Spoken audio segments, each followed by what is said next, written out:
Heroes in modern day Survivor. You love them, production loves them, and in this very video I will be declaring my love for them.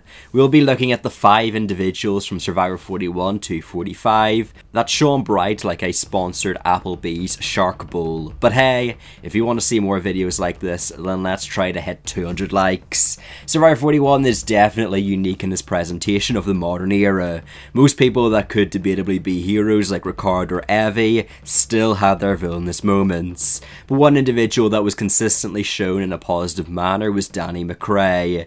Danny in Survivor 41 was shown to be a hardworking and determined individual, with particular highlights alongside Deshawn, such as taking on the task of Strength versus Savvy, a grueling challenge that lasted for hours just so their tribe could have Flint. However, unlike Deshawn, Danny was never shown as overtly villainous in the edit.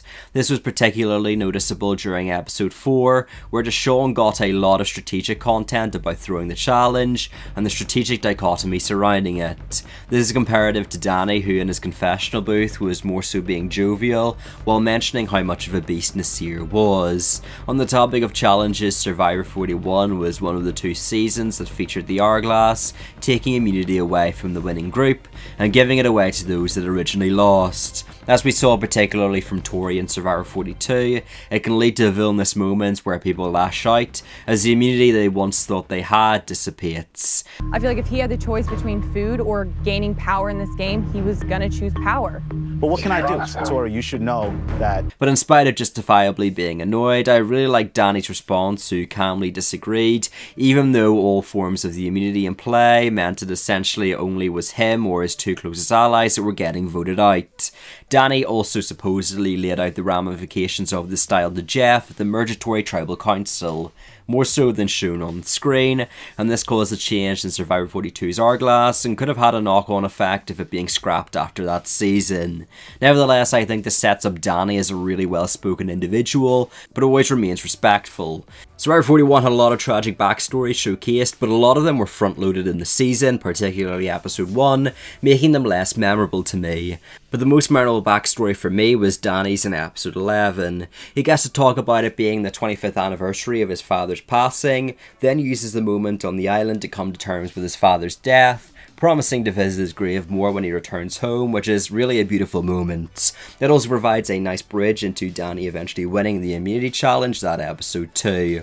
This, along with the editors also portraying him in a positive light in the creation of the All Black Alliance at the final 12 by giving him lots of strong content, really provides a satisfying and heroic journey for Danny in the edit. Following on from this, someone that we shouldn't be surprised to see on this list is Maryanne.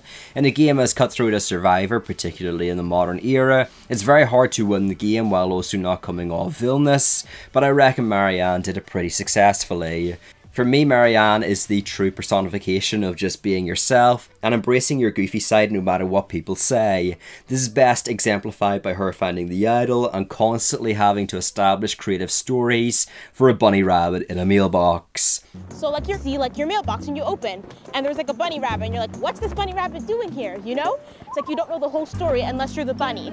But we also have scenes like Maryanne quoting her parents' confusion when going on Survivor, her chatting to Lindsay about Mario Kart during a literal thunderstorm, plus creating her own version of The Shining. Moreover, Maryanne was set up as an underdog from pretty early on, and the first Taku vote coming down to her versus Mariah, her likely being the next to go on Taku, and being the person quote-unquote on the outs at the Mergatory vote.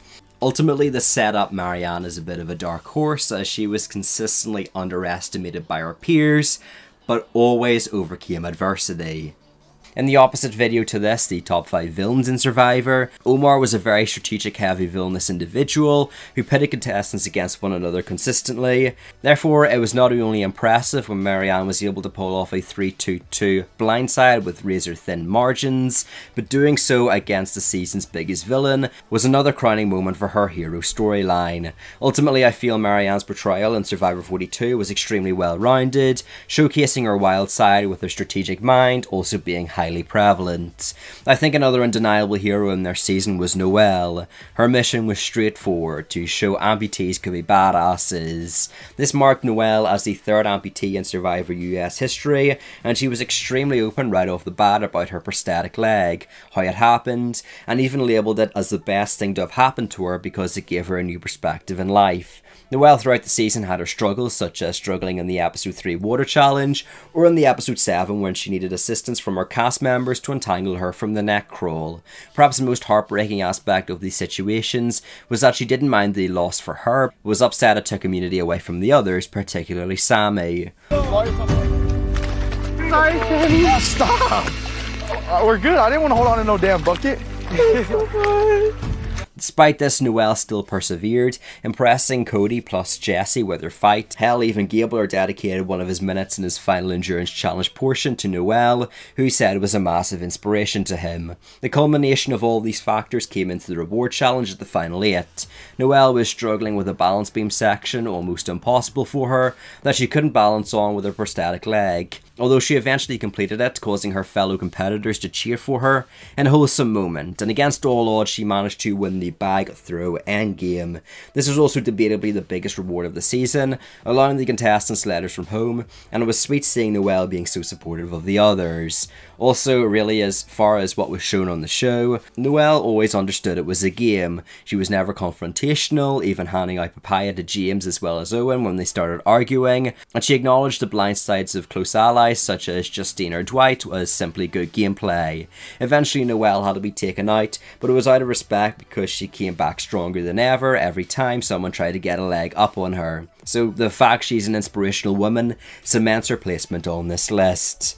This video is sponsored by Survivor Castaway Island, a game that lets you play Survivor from the comfort of your own home. Available on Xbox One, Xbox Series X, PS4, PS5, Nintendo Switch, Steam and the Epic Games Store. Do you have what it takes to be the sole survivor, or will you be snuffed before the finishing line? Purchase the game for yourself, and see if you have what it takes to earn the crown. Next on this list we have the curious case of Carolyn Wiger. Similar to Maryanne, Carolyn was unashamedly her goofy, crazy self, even from the beginning of the season where she was having an absolute ball. Look at their puzzle! Carolyn having fun like she's at an arcade! No. Very quickly into the game, Carolyn alongside Jam Jam came together, followed by Carson, forming the infamous Tika 3, a chaotic trio of individuals who wanted to strangle each other 1 minute over the smallest of arguments, followed by them being the best of friends. But Carolyn, and by association the rest of her tribe, had one of the biggest underdog stories. Bruce, their physically strongest contestant, was medically evacuated less than 24 hours into the game. Then they had to vote out Helen in a case where it was them or her, and not to mention Josh was swapped into their tribe with a shock clock idol, forcing Sarah's elimination. Despite coming from the underdog tribe, Carolyn was able to navigate the swing position, siding with the Ahsokas and then the Ratus when needed. During this time we also got introduced to Carolyn's backstory, which was a really strong come-up story, going from drug addiction to changing her life around and becoming a drug counsellor so that she could help others. A lot of Carolyn's story arc in Survivor 44 was based on her emotions, and she was unfiltered by letting people know exactly what she thought of them. Now this eventually came back on her at the final Tribal Council, where her final pitch was too emotional for the jury to award her the win, but it encapsulates from the start to finish she was someone who wanted to see people she liked succeed while sharing her story. The final hero, I must add, is someone that the entire community, even when critiquing him, I swear, has started by saying, I love this person, but Jake O Kane was the golden retriever of Survivor 45, and yet he couldn't seem to catch a break. Instantly he was on the bottom of his tribe, meaning that if they went to Tribal Council on day 3, he probably would have been voted out because he didn't mesh with the rest of his group.